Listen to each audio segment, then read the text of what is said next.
I am crazy. It's official. There's paperwork on it. There's graphs and everything, so it must be true. And let me tell you, it's a real load off my mind. I mean, it relieves a lot of responsibility for me. I always have an excuse if I feel like talking to myself or crawling around during a business meeting and barking. Well, then so be it. I'm bonkers. It's very convenient and fun. And I certainly have to be crazy, living in this world, to keep from blowing my brains out. Being insane allows me to be who I want to be. There are no longer any rules. I'm crazy, and I will become world emperor.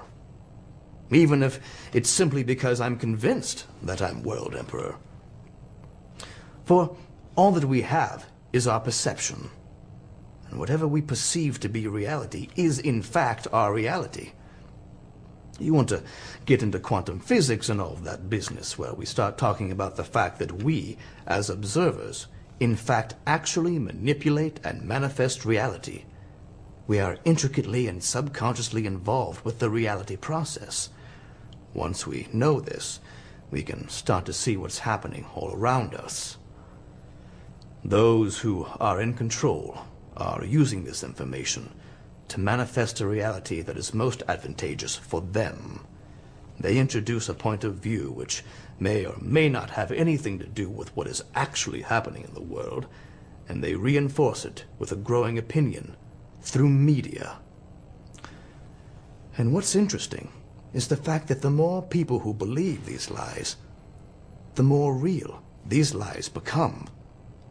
Opinions or ideas become reality. Something imagined actually becomes tangible. This is happening in today's world.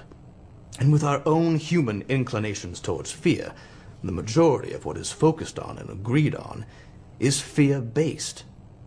And this is encouraged because when people are afraid, they can be controlled. When a human being is afraid, the sensory input and brain patterns, the breathing and physicality of the body becomes less efficient. It stops working at its peak. It begins operating poorly. And as a result, a person is making poor decisions. Decisions that can be easily influenced. But apparently, simple influence isn't enough, because they have begun to introduce biological weapons into society through fast food, milk, the chemtrails in the sky. Yes, they are working overtime to keep us under control, because we pose a threat. We pose a threat with our minds, for we have the power to change the world, and they know this. With a vision, a focused vision, a unified vision, we can reform this world into a better place.